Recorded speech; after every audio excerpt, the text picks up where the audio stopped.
a walnut cake and a gingerbread cake. And on this live stream, you are going to see the whole process from start to finish.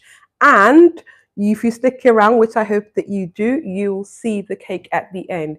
Now, the reason why I do live stream is because sometimes it can be quite tricky working out at each stage what your cake should look like. Sometimes you're kind of thinking, am I getting it right? Am I getting it wrong?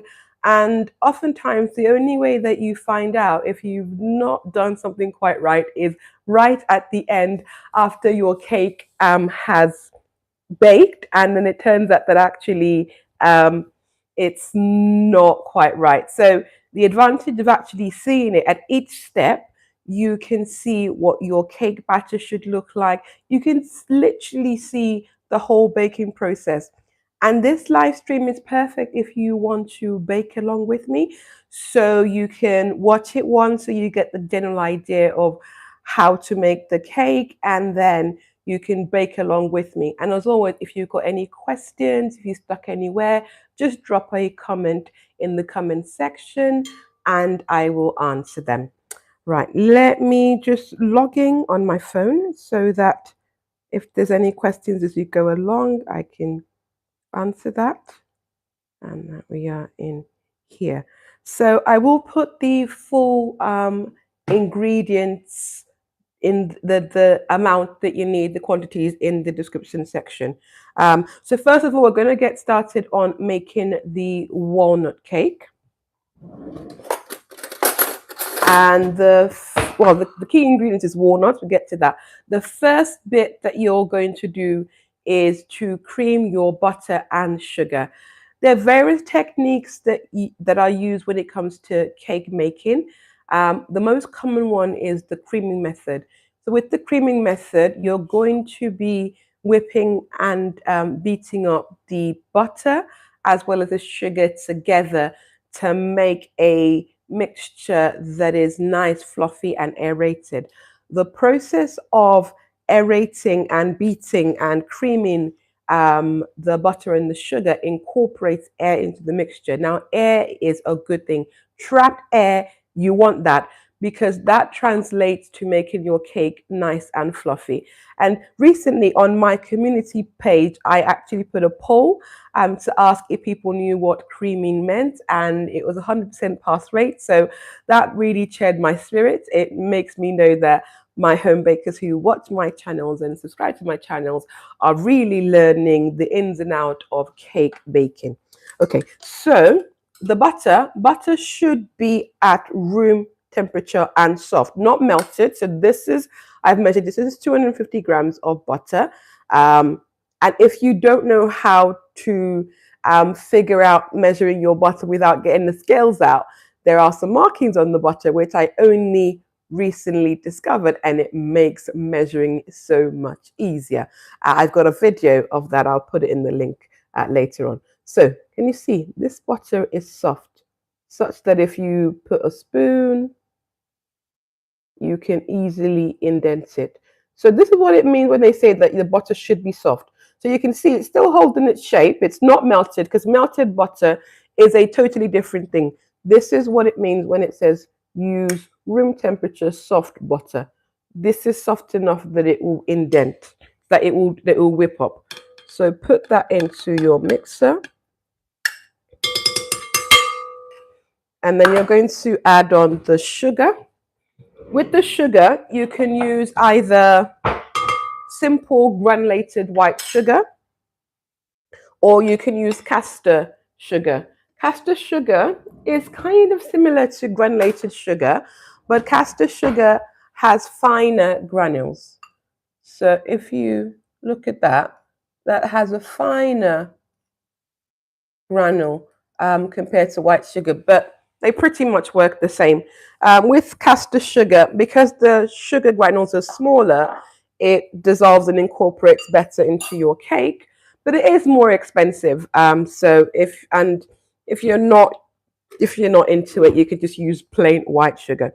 So you're going to cream that. It'd be helpful if I turn that on. So we're going to cream that. And that's going to cream for about 5 to 7 minutes until it's nice and fluffy. All right, I should have cubed my butter because it's a nice big lump.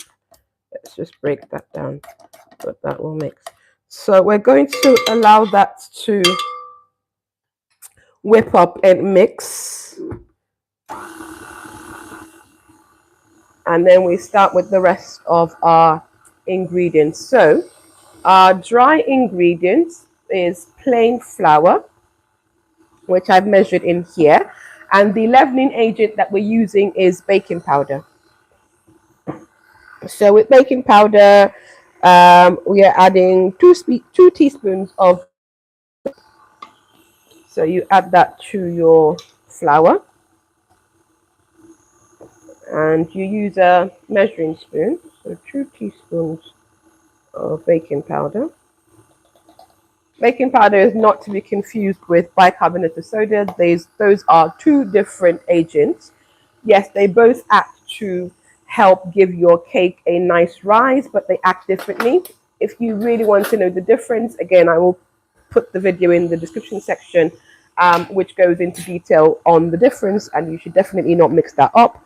We're going to add some salt, 1 teaspoon of salt.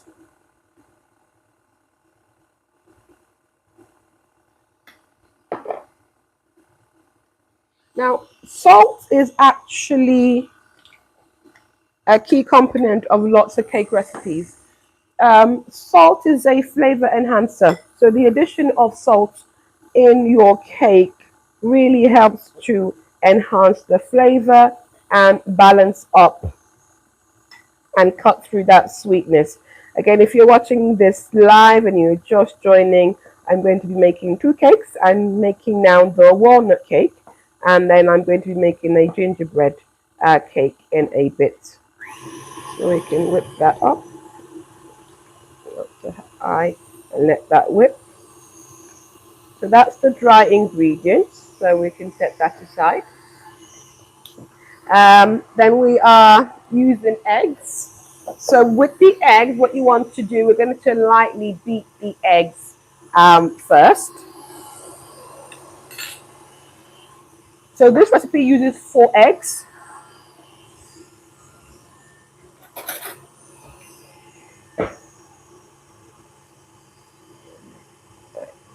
Oh, I've got a couple of viewers. If you could drop me a note and let me know where in the world you are watching from, because I find it difficult timing my live stream because I'm not sure the best ideal time. So it'd be useful to know where you are watching from and perhaps what time of the day it is.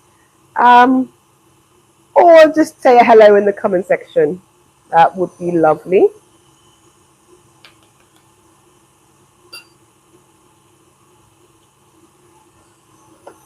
2, 3, 4.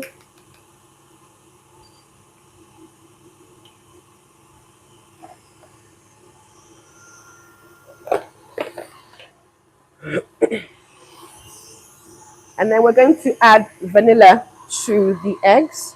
So we're adding 2 teaspoons of vanilla.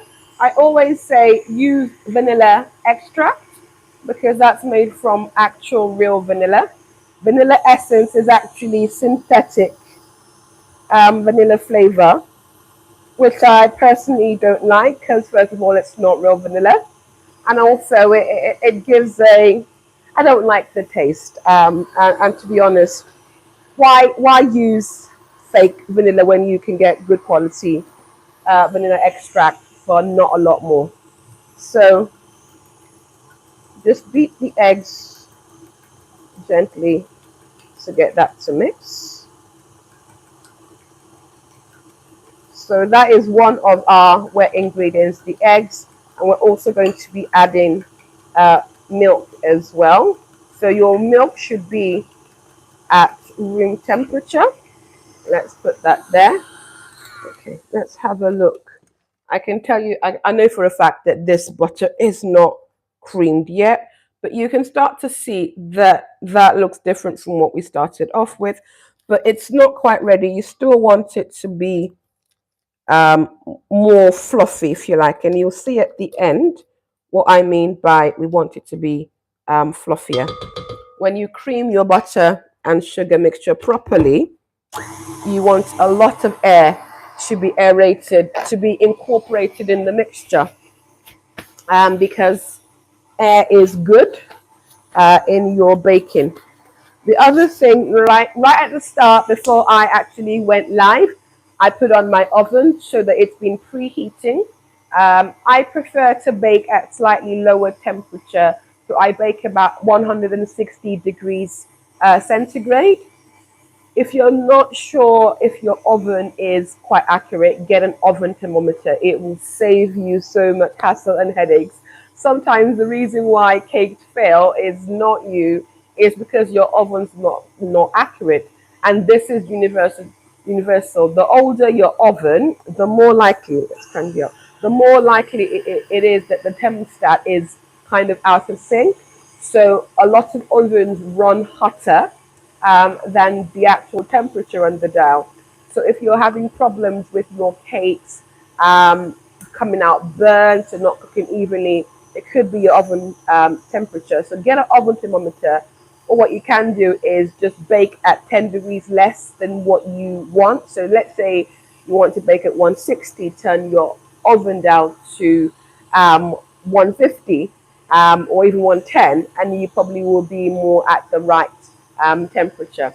So that's what I've done. So if you've not done that at this stage, make sure that your oven is preheating so that by the time that we've got everything together, your oven is at the right temperature. Temperature is so important for cake making. Honestly, I wish somebody had explained to me when I first started baking how important it is to understand about temperature, because your cakes, the rise and the way that all the ingredients in the batter come together is highly dependent on the temperature. So if the temperature is too low or too hot or fluctuating, it can really mess up your cake. So walnuts. Now you want to chop the walnuts so that they're not so large. It shouldn't be any larger than, say, like a bean, like a baked bean, or like a pea type shape. So I've chopped up the walnuts, and I needed to because the walnuts, this is what they look like from the packet. Can you see? That's a little bit too large. If you use walnuts that are too large, what happens is they'll all sink to the bottom of your batter. So all the walnuts will be in the cake, in the bottom of the cake, and not in the middle, which is not what you want. So chop them up finely to smaller quantities.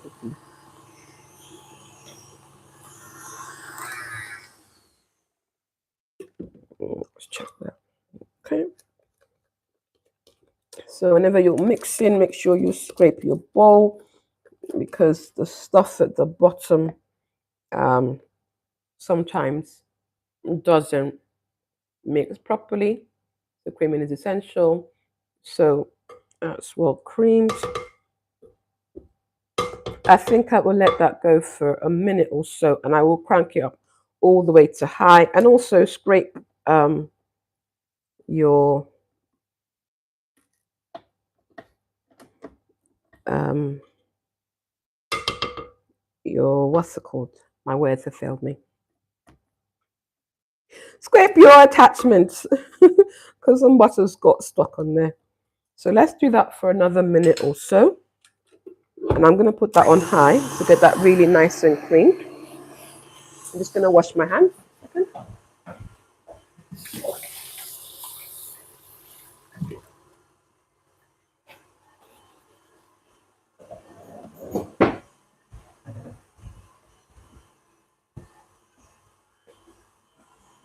And I'm going to get my cake tin. So I've already pre-prepared my cake tins, and I would recommend that you prep your cake tins beforehand. So my method of prepping my cake tins is I use butter to lightly coat around the bottom and the sides of the cake. Then I put a parchment paper circle right in the middle, and then I sprinkle dusting and just flour it. And with this method, my cakes always come out in one go. So that's what I do. So our cake tins are ready.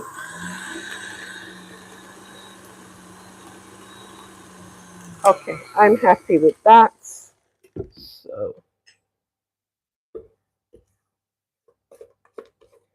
So as you can see, this is a well creamed mixture. This is creaming the butter and sugar together. This, if you're just joining this live, I'm making a walnut cake first, and I've just creamed the butter and sugar together. So then we're going to be mixing everything together now. So what we're going to be doing now is turn on the mixer. So if you've not got a hand mixer, you can do creaming with a hand mixer. It will just take you a little bit longer in the process with the hand mixer, but that's still doable. Sometimes you might find that you need to take a break because it's hard work using a hand mixer, but it works perfectly well.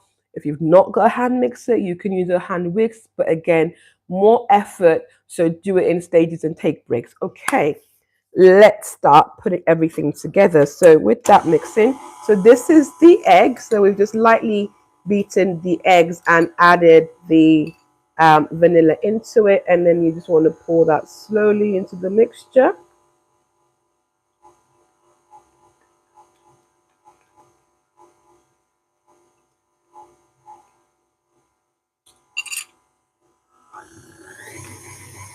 Allow it to mix.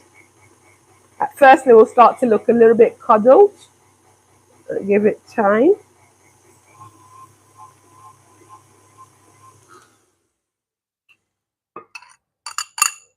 And add that and continue whipping. I'm just going to wash my hands because eggs are sticky, sticky, sticky.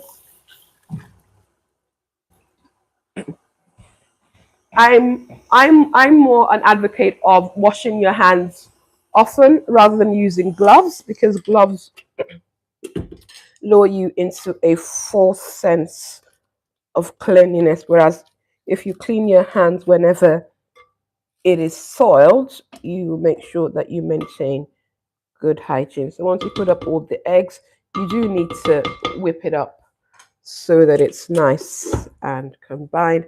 Actually, I'll show you what it looks like now so that you're not alarmed. So this is what it looks like. It looks a right mess, right? Yeah, but don't worry, it will all come together. So if your batter looks like this at this stage, don't worry. What you're going to do is whip that for a bit to get everything to incorporate. 1 second. Okay.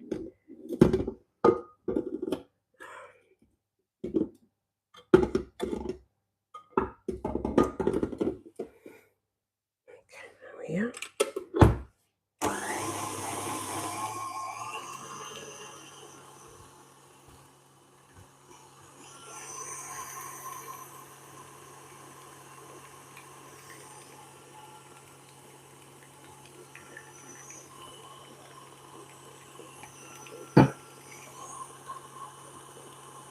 And then it will start to come together a lot better.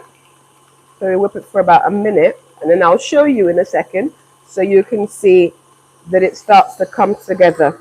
So a lot of times it's very difficult when you're beginning with the baking to kind of work out should it look like this at this stage or not.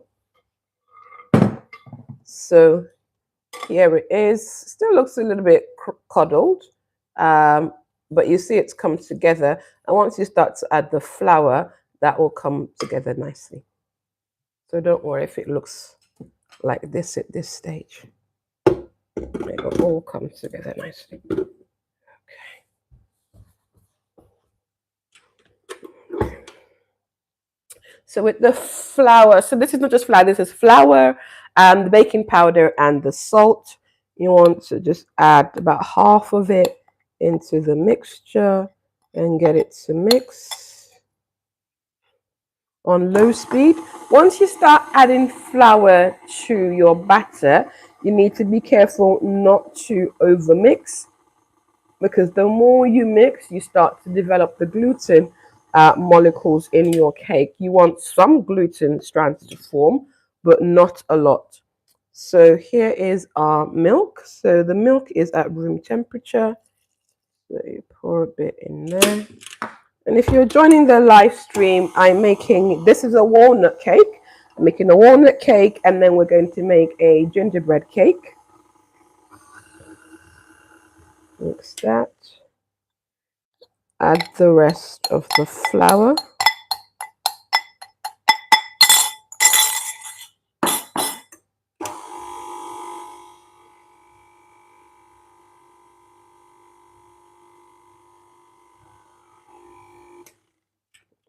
Then add the rest of the milk.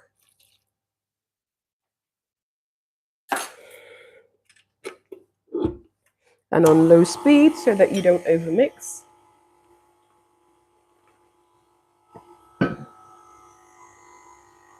And once the flour has mixed in, I actually will then switch to just mixing the rest by hand so that I don't overmix. Use your spatula if you're using a stand mixer. Use your spatula to get as much batter as you can off. I have seen on Instagram these fancy things where it helps you take the batter off the beater attachment, but I don't know how well that works, but I do my best. And then I'm going to take that off, and I'm going to finish up mixing it by hand. Let's create some more room. So this is what the batter is looking like at that stage. So you want to mix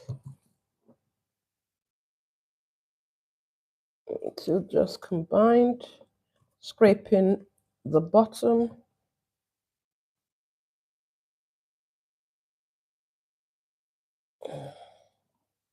And that is your cake batter all ready. It's thick like that. So your cake batter should look like that at this stage. And then the next thing is you're going to then fold in the walnuts into the cake. So this is walnuts that we have chopped. Add a bit.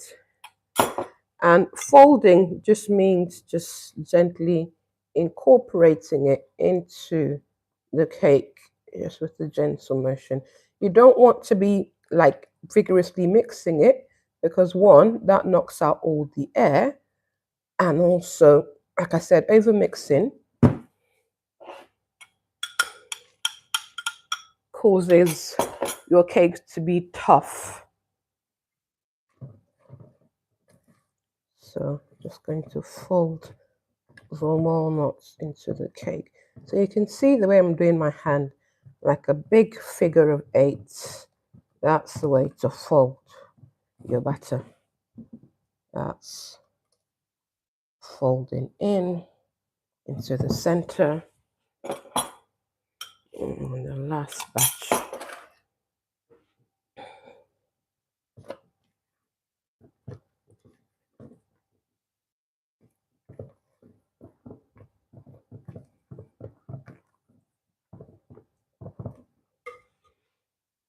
I'm gonna scrape. I'm going to scrape my spatula because lots of the walnuts has stuck on there, and I want all that walnutty goodness into this cake. So I've never made this before.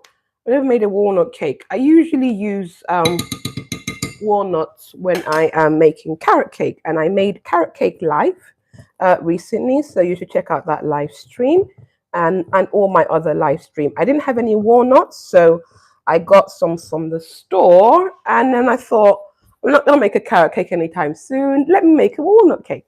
So I'm trying out this cake recipe. Now, this is a 6-inch cake pan. Ideally, I would put it into two 8-inch cake pans. So that is an 8-inch cake pan, which I'm going to use for the gingerbread. But the bigger the pan, the longer it is to cook. And I really, really want you to see the finished product on this live stream. So I'm splitting it up into 3, so it will bake quicker, because each doesn't have to bake for long. And you can see the finished product. A tip: if you are making layer cake and you want to make sure that each layer is the same height, then you need to make sure that you put the same amount of batter into each cake. And the easiest way to do that is by weighing it. So I'm just going to shimmy that around. But I'm not particularly fussed about them being the same size. I'm just going to use my spatula just to spread it so that everything goes around. So that's what I'm just doing, so that it spreads around, looking like that. Give it a tap so that it spreads all the way there.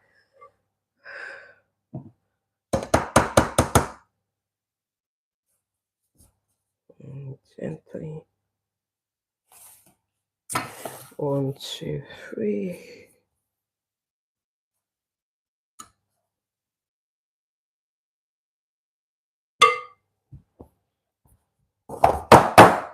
Apologies if all that banging is making a lot of noise in your ear. I do apologize.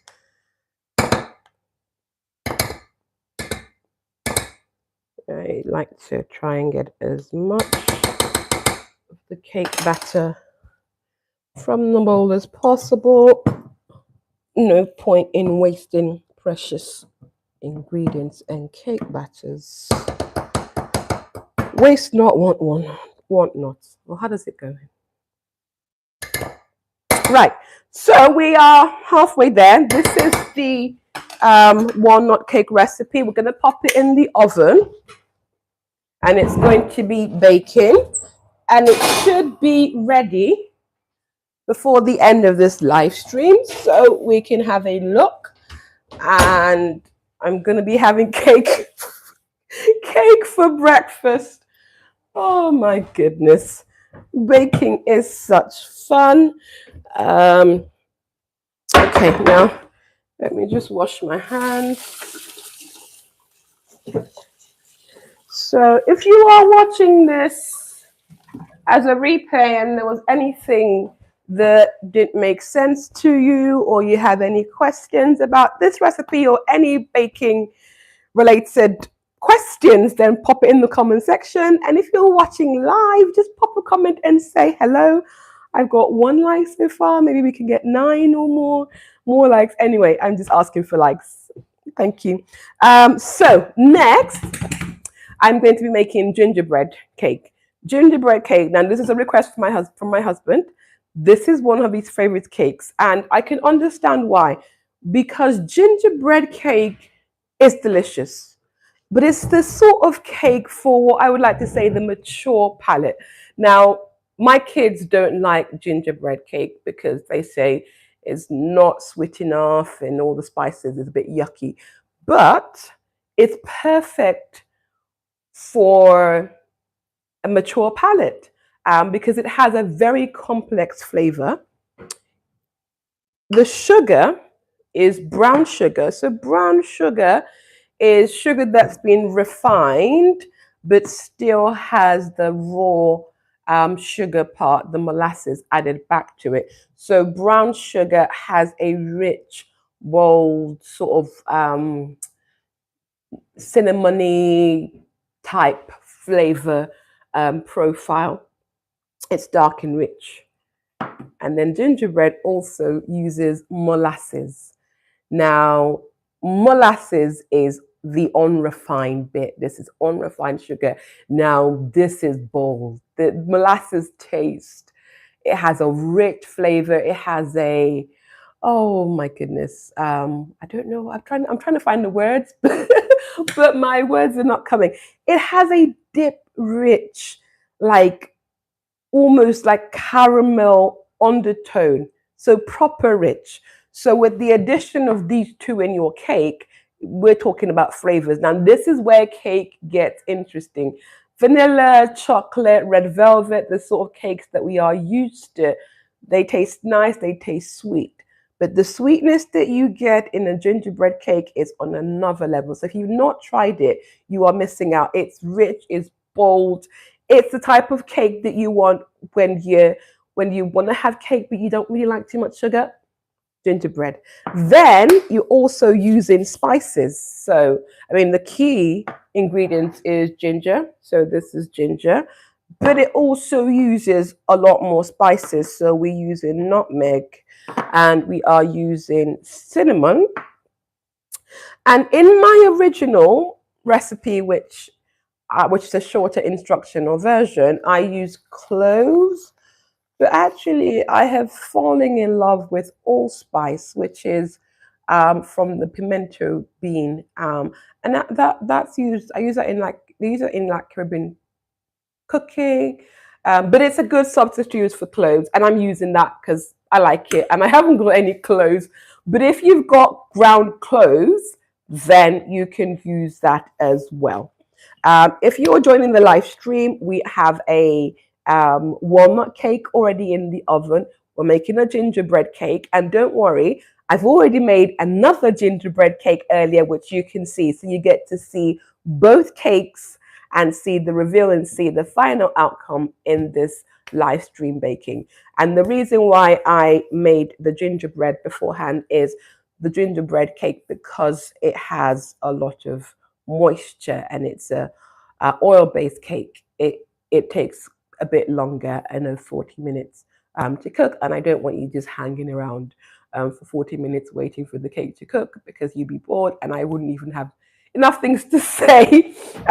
So let's get started. Let me make some room. And the good thing about this cake recipe is you do not need a mixer.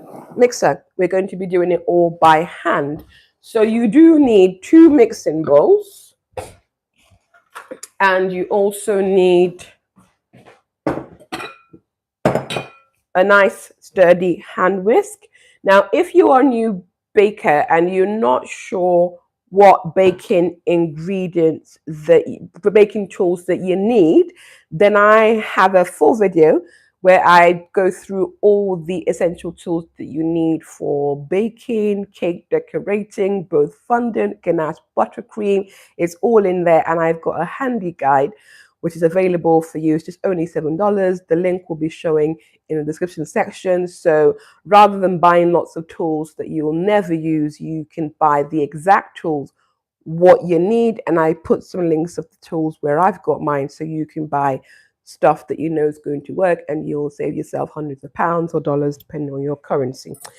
So that is available for you if you want that, or you can watch the videos again. Hopefully I remember all these things. I will put it in the description section. If I don't, then just drop me a comment and say, where is that video? And I will pop it in. So because I have already made one, I'm making half of the recipe, but in the description, I will put the full quantities to make 2 8-layer cake. So if it looks like I'm not using the same amount when you're making this, then you'll know why, because I'm making half of it because I've made the other half. Right, so I do have my book that I refer to, I Don't Bake from Memory. That is a recipe for disaster. I write all my recipes down in my recipe book. If you're tech savvy, you can do it on your iPad. I would do that, but then I use my iPad to record all my baking tutorials because every time I try out a new recipe, I record. So if you check out my YouTube channel, Dr. Mommy Cakes, you'll see lots of cake recipes which I have designed with you, a beginner, in mind. So if you've never baked a cake, you can follow my step-by-step guide and bake a cake that looks yummy. And not just baking cakes, but also showing you how to decorate cakes. So if you're a beginner, welcome, click that subscribe button, have a look at all my videos. They're so useful and will help you go from confused baker or someone that doesn't really understand why your cakes are not turning out right to someone who can bake with confidence, who can decorate with confidence, and it's a great place to start off and try. Anyway, enough of chatting. Let us get started on our gingerbread cake. Let me just check. No questions so far. Okay, let's crack on. Right, so flour. We're going to combine all our dry ingredients into the bowl. Let me get my weighing scale. So you need one bowl for wet and one for dry. So the flour that we use is just plain all-purpose flour.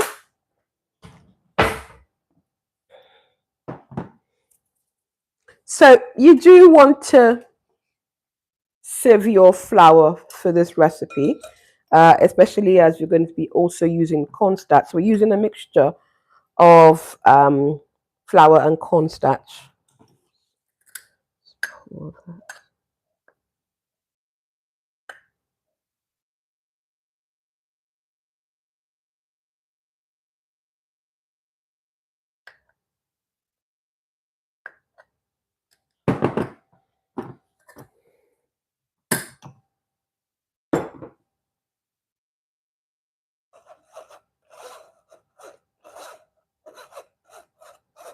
So a sieving again just adds air, and well, it kind of separates the molecules and the grain of your ingredients so they're not all clumpy together.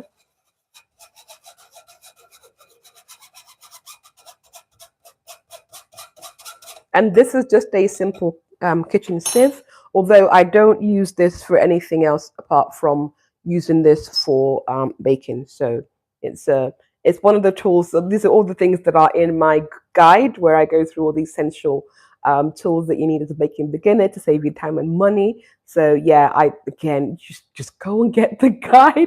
I will put the link in the description section. Okay, so corn flour, also called cornstarch. Um, this gives a fluffiness to your cake. It's kind of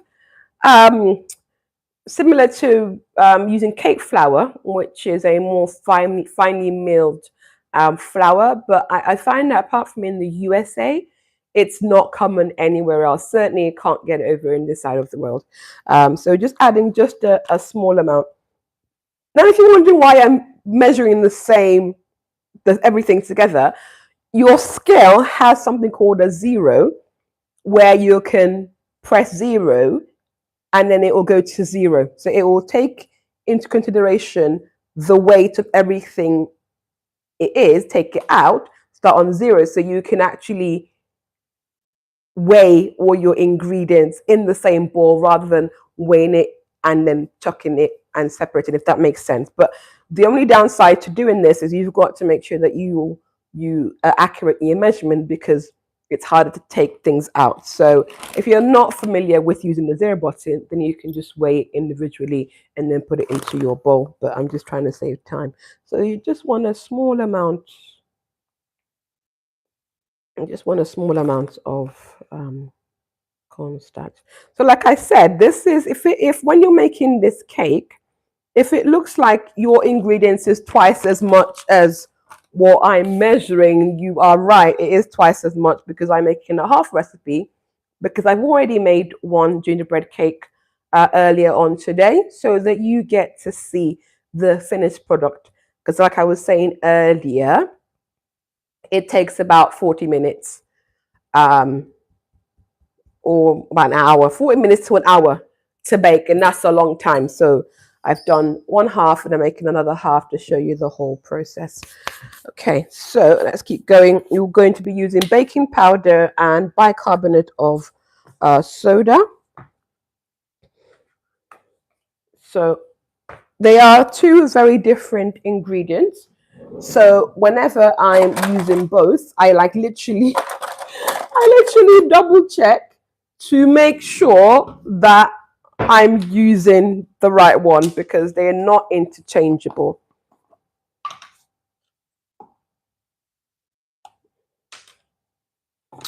Where is the teaspoon? I had a teaspoon measurement. Okay, so teaspoon baking powder.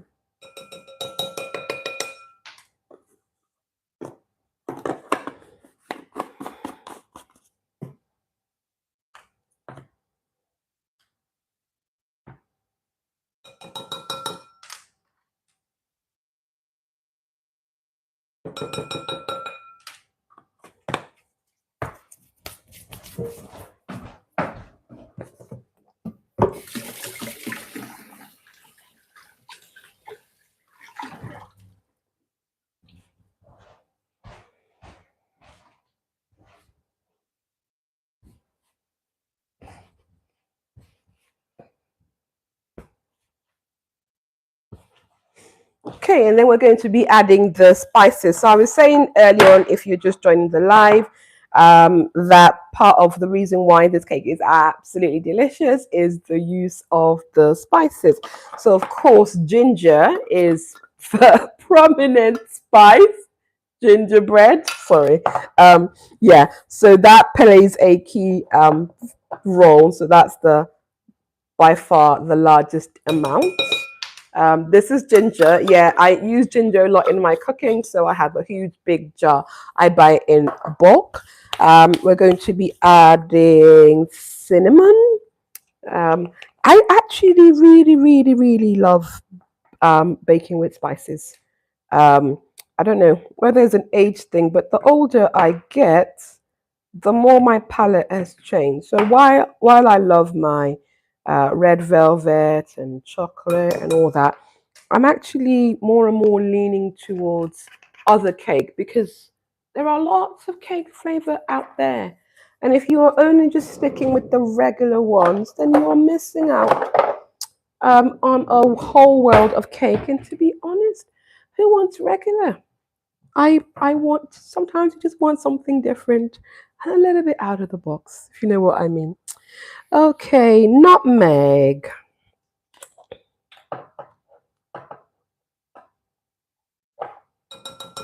And the last spice, so I'm using allspice, which is from pimento beans. I've ground that up because my allspice is actually just whole, the beans. So if you're using whole beans, I mean, I would say it now. Don't put that in there. Grind it up, or just um, buy already ground allspice. But I like the whole one because I use it a lot in my cooking. So you just wanted that. And I'm using this instead of cloves. So traditionally, and in the past, I would use clove, but actually I like allspice, so I'm using it, so you can too. So that's all our spices. So you just want to just mix that together so that it's all incorporated into there.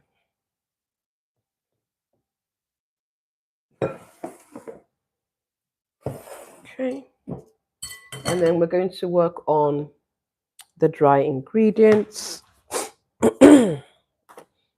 Sorry, the wet ingredients. So we're using oil, we're using molasses, which is the star of the show. We're also going to be using eggs as well, and hot milk. So we'll do one at a time. So the sugar, so brown sugar clumps together. As you, I actually will show you what I mean. Like, can you see that? That is a lump of brown sugar. It clumps together. If you do not save your brown sugar, you can actually literally get a whole big lump of brown sugar in your cake. I don't know about you. I mean, I like sugar, but I don't want a big clump of sugar in my mouth as I eat my cake. So, sieve brown sugar. You can see, even when I'm pressing, so I'm pressing that, you can still see clumps. So Yeah, you can get away with not sieving your flour or anything else, but even if your cake recipe doesn't tell you to, I would recommend that you sieve your brown sugar, um, because it clumps together. And just see. You see how long it's taking to come through?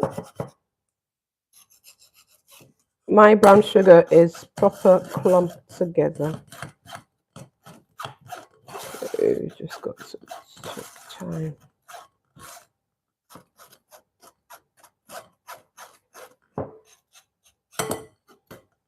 Gosh, that's taking ages. It's proper clump. Oh, I think because it's cold. Just have to persevere.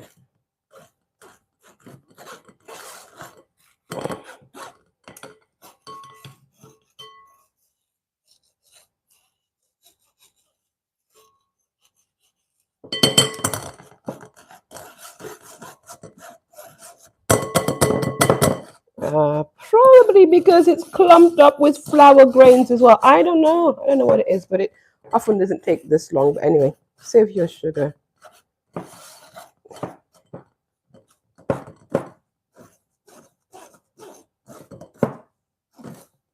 Okay. Actually, there are no lumps in there, so I'm just going to pour that in there. Yeah, I've broken my own rule.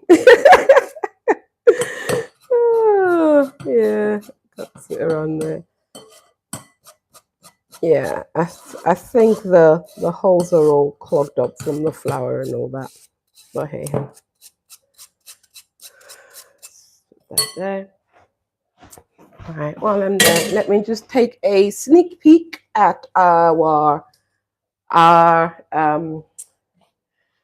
walnut cake. Ah, they looking delicious. Looking good. It's rising. Still got a while to go. Probably another 15 minutes or so, and then the cake is going to be ready. But while we're there, let's do that. I'm just going to clean up a bit. I've got some flour in here. So, if you're watching this live stream, you will notice how often I am washing my hands and cleaning, because baking is a messy business, but you must always remember that it is actually food, and you don't want anyone to be sick from eating your cake. And it is just good. It's just good to be clean when you're making food for yourself, and certainly if you are making food for other people. Although this cake is for my family, but at the same time, they deserve to have food that is nice and clean and not full of germs. And I don't use gloves because I wash my hands so often. Okay, so we've got our brown sugar here. We're going to add the oil. So oil, I'm using sunflower oil. You can use any neutral oil. Um, if you use oil like coconut oil or olive oil, that's okay, but these have flavor. So that can translate into your cake and change the texture. So I would recommend that you use a neutral oil. So the way that I measure my oil, 100, I like to dip down so I can see the measurement. Uh, okay.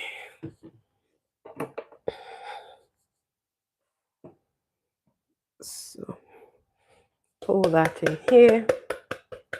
And then we're using molasses. So yeah, this is a key ingredient. Sometimes it can be hard to find, but do look around to find molasses, because that gives part of the flavor.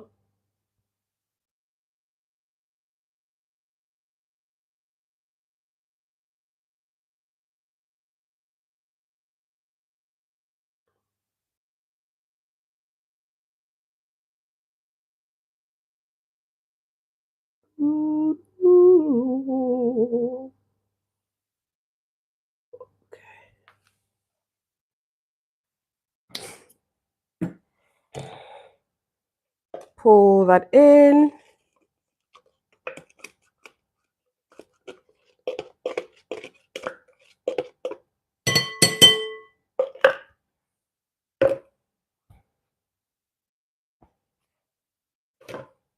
And then grab your whisk.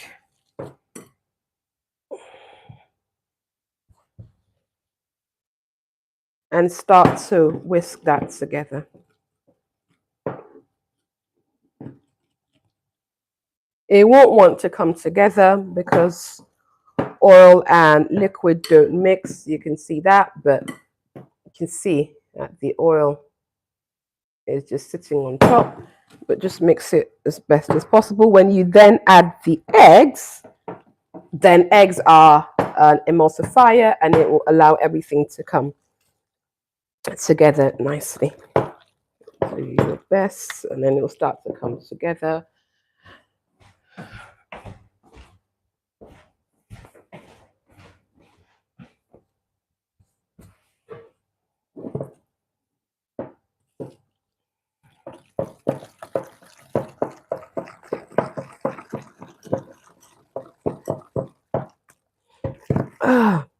A good whisk is key in baking because it does the job and you want one that is sturdy.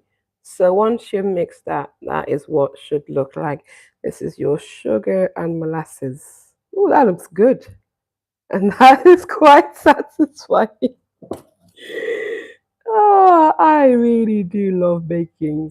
It just makes me smile, makes me happy, things like that. Okay, so once that's mixed, then you add your eggs. The eggs will bring everything together because eggs are a good emulsifier.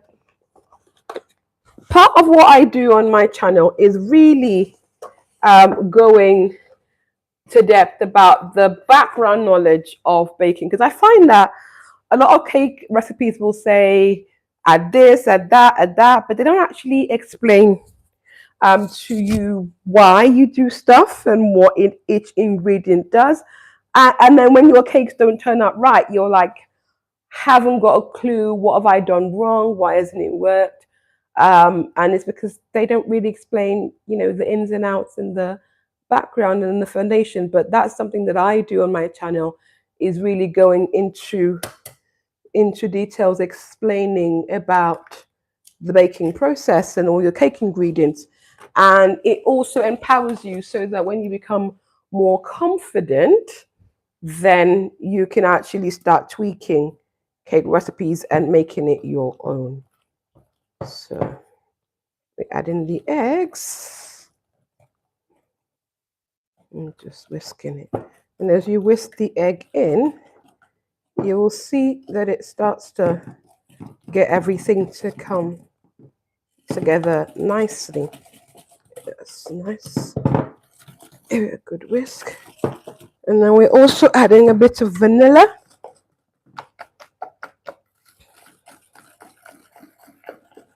As I said earlier on when we were making the walnut cake, I don't use vanilla essence. Vanilla essence is synthetic flavoring, which is yuck, tastes like chemical, tastes like, yeah.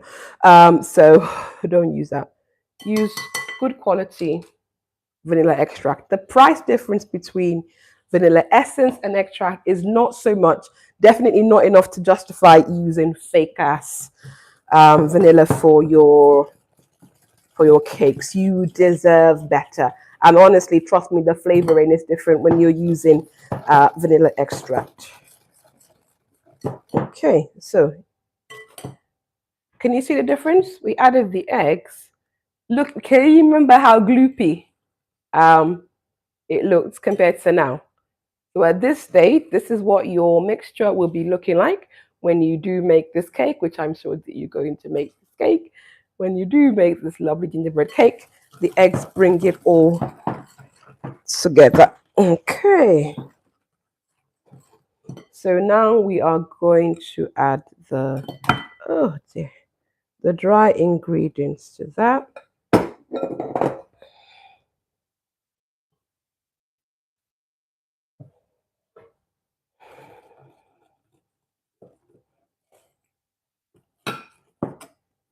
Just whisk it. Ooh, I wish you could smell it. It smells gorgeous. Absolutely gorgeous. So when you put your flour, this is what it looks like here. And then the last ingredient is milk, but you want to use hot milk. So I'm just going to rinse that out.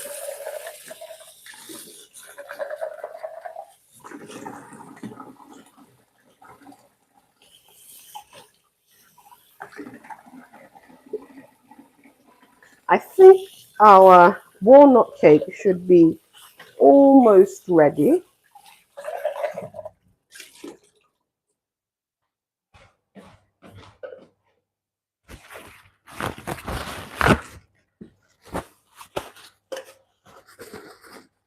So your milk at this stage, you're warming it up, so it don't have to be at room temperature.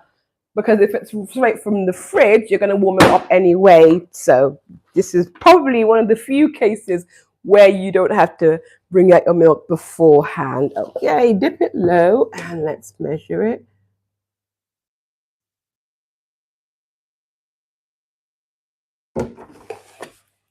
And I'm just going to put it on in the microwave for like a minute. You want it to be like hot and steamy. Oh, I forgot. This won't fit in the microwave. So put that in there.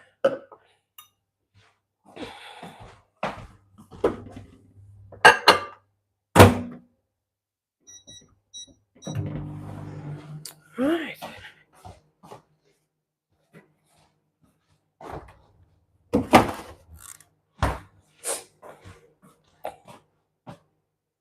Let's have another peek. Oh, that's looking good. I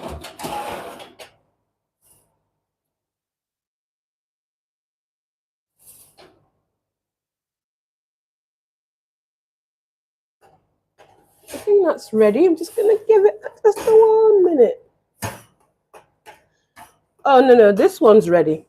This one's most definitely ready. That one, I'll give it a while. This is a cake tester. It's a handy tool. It's in my tool guide, which I would recommend that you get. It's just a metal stick with that, and I use it to test whether my cake is done or not. And rather than using like cocktail sticks, which you have to throw away each time, this is more eco-friendly and user-friendly because you buy it once and then you use it. So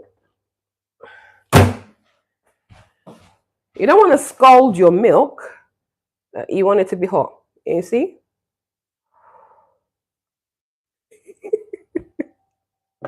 I'm sorry, I don't know. I like to crack myself and entertain myself with baking, honestly. I do this when I'm baking by myself. Okay. So pour that into the mixture.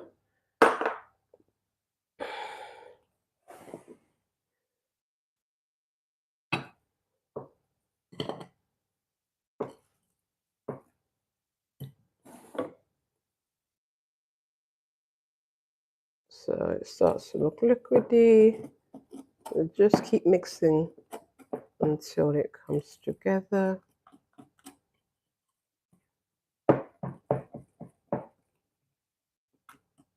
And this is what your final mixture for your gingerbread cake will look like.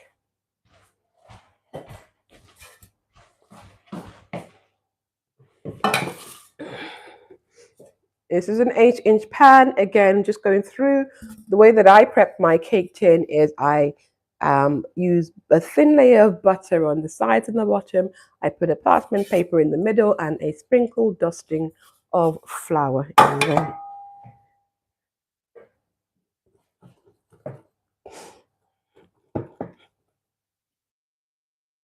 Just pour it out. So this is what your cake batter should look like for your gingerbread.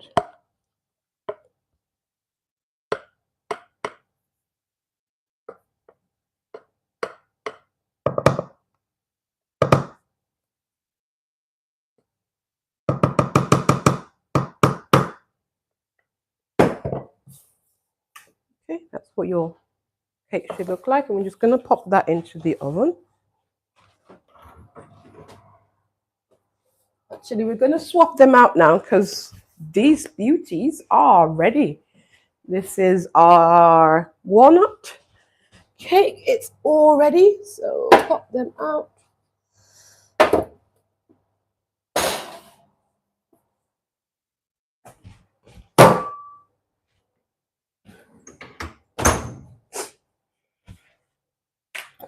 Ooh. So when I take, okay, let me just create some more space. Get rid of all of that.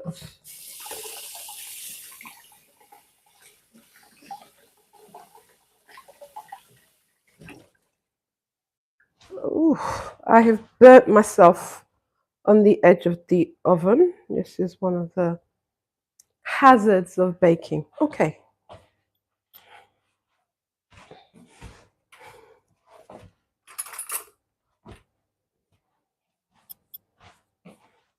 So when your cake is out of the oven, I often will leave it in to cool down for like 3 to 5 minutes, but not any longer because you don't want your cakes to completely cool down inside the cake tin, because as the cake cools down, you have condensation and all that moisture.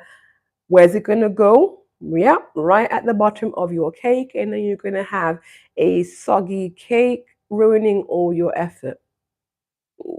Why? Why? So you need a wire rack to air your cakes. Always air your cakes on a wire rack. Well, I say always. There are actually some cakes that tell you to let it cool inside the cake tin, but they are an exception. So unless your recipe says leave to cool in the cake tin, take it out, put it on a wire rack. This is a straight palette knife, and I use this just to, let me see if I can show you. You just want to slide it around the edges of your cake.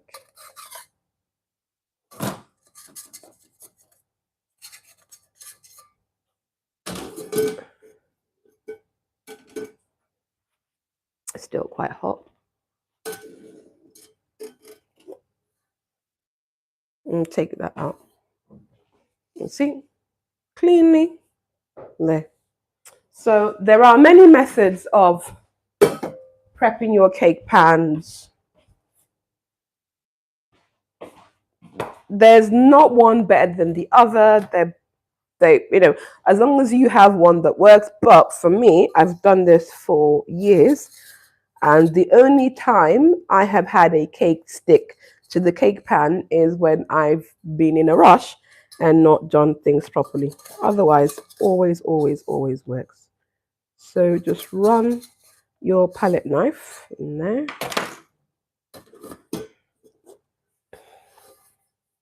One. And the last one.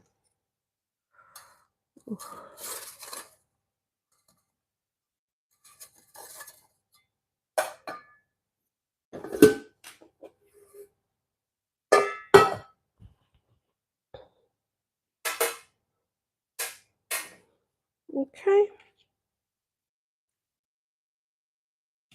And then just peel off the parchment paper. This is by far one of the most satisfying parts of baking. Peeling it off to reveal the cake. Let's get a plate. Cake is ready and served, and we get to see the inside of the cake.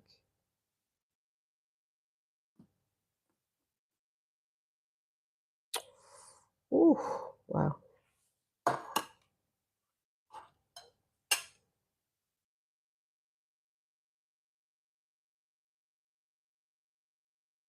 I know. I know. You see how soft that is? And can you see? Oh my God. That's gorgeous. You can see the walnuts all throughout the cake. See, just look how soft that is. This is how cake should be, nice and soft. Mmm, that is. Oh, that's delicious. And I'm not just saying it because I made it, because it is delicious. Like, take a look. Take a look. Beautiful. Mmm.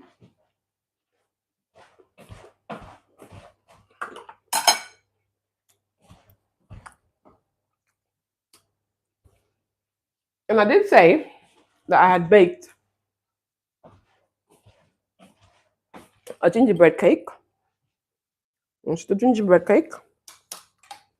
And we're going to cut a slice from the gingerbread cake so we can see inside. See how soft that is? So even this is cooled down. This has been thoroughly cooled down. Look at that. Let me get the plate so you can see. Mm. Mm-mm.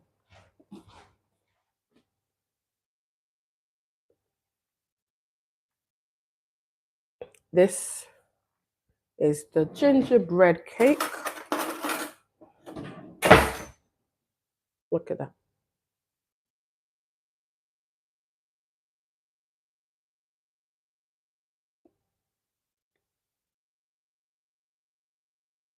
It's rich, it's bold. The molasses flavor is absolutely amazing. The spices, the texture. This is the sort of cake that you'll sit down and just have a nice cup of tea or a nice cup of coffee. This is for adults who like adventurous cake and something different. And see, it's not hard to make. So hopefully you have enjoyed this live stream. If you are watching this on a replay and you've got any questions, anything that you think, oh, I didn't really understand that, or anything that you want to ask, then drop in the comment section.